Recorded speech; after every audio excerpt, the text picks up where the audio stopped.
Dit is routine voor Sam Cathy. Al meer dan 25 jaar geleden begon hij als jonge predikant bij de Southern Baptists. Al snel groeide het verlangen om een bediening als evangelist op zich te nemen.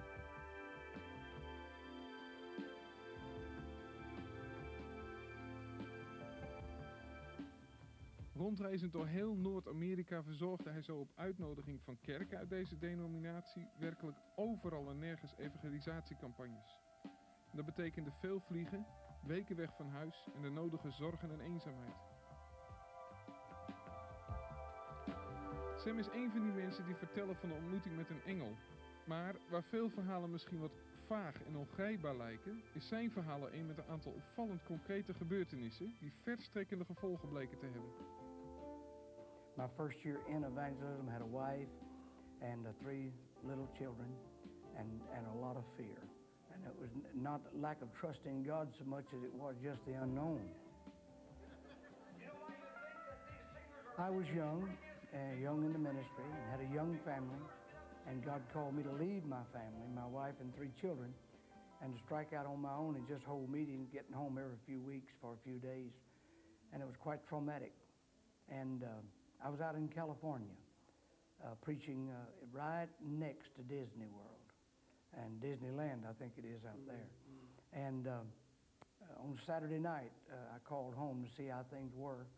And my wife told me that our oldest daughter, who was 9 at the time, was at that time in the hospital, diagnosed with appendicitis, high fever, terribly sick.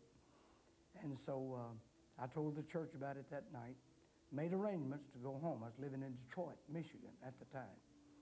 And made my plane reservation. The only plane I could get on was at 2:30, 2:40 in the morning, something like that, which was quite a differential.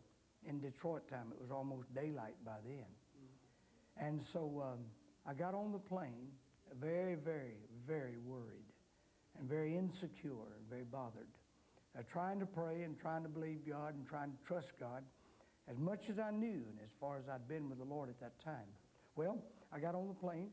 It was very sparsely populated was the plane. And I always sit against the bulkhead, the screen, the curtain right here leading into first class. And I looked up there, dark, nobody sitting up there.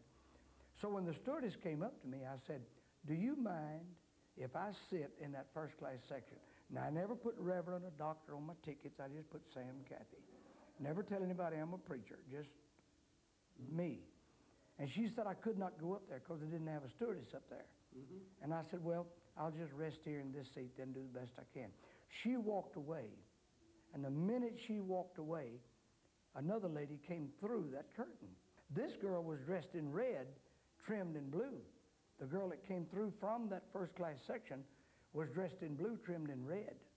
And when she came through that curtain, she looked at me and said, "Come up here with me." And I got up and followed her up there. She asked me would I like something to eat, and I said, "Well, yes." And so she brought some refreshments, and I began to nibble on them, and she began to talk. I never said a word about me. I didn't say a word. Never said who I was, what I was doing, and for certain I never said a word about my daughter, though my heart was breaking and bothered about the fact my wife had to take care of that, and that I was supposed to be in Atlanta, Georgia the next night. Really bothered. What was she talking about? God, and about the glory of God, the sovereignty of God, and the providence of God, and the power of God, and the power of prayer, the power of trust, the power of faith, the providence of God, how that the steps of the righteous are ordered of God, just incessantly. And it wasn't babble.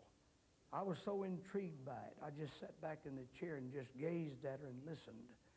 It was incredible what I was hearing. Nothing I hadn't heard before. Nothing I didn't believe. But it was his mental. I had never heard it before in my life.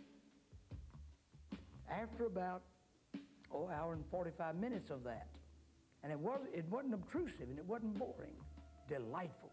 At that point, she got very formal with me. She stiffened and she was standing like right here, fully extended her arm and touched my shoulder. And she said, "O thou man of God, Nola is all right." And she turned and walked away and went through that curtain. Probably took me 3-4 seconds to get my composure, because I had not said Nola was sick. I had not called her name. I had not said I was a preacher.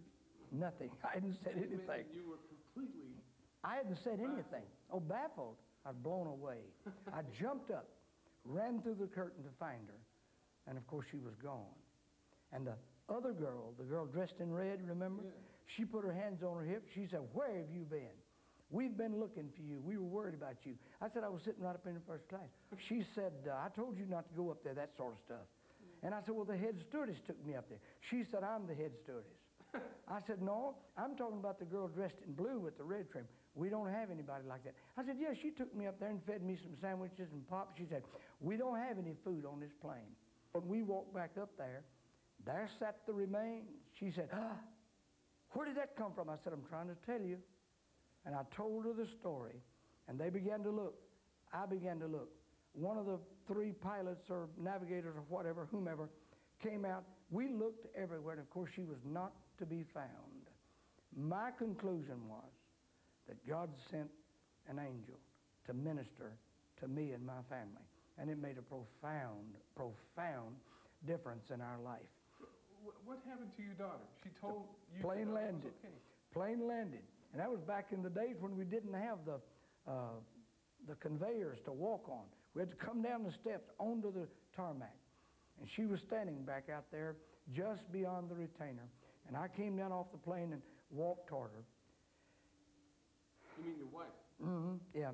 And she said, "You're not going to believe this, but the hospital just called.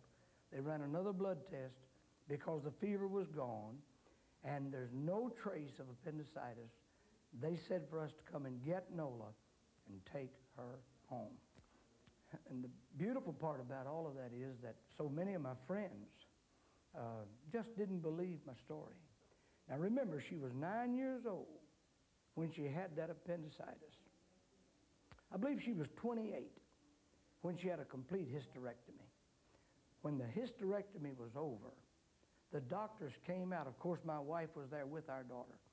The doctors came out and said, "Mrs. Kathy," now these are not the exact words, this is what they said. "Mrs. Kathy, we cannot find a surgical scar on your daughter's body indicating an appendectomy, nor any other scar where it could have been done. But while we were in there, we thought we'd take the appendix out as we normally do. And where the appendix is supposed to be is a perfect surgical scar, and the appendix is gone." So as far as I'm concerned, what God did is he confirmed what he did for me, and I think God did that for the sake of others. Now that is irrefutable evidence that something happened. I mean, you can reject, or anybody else can reject the particulars of my story, but you cannot reject the evidence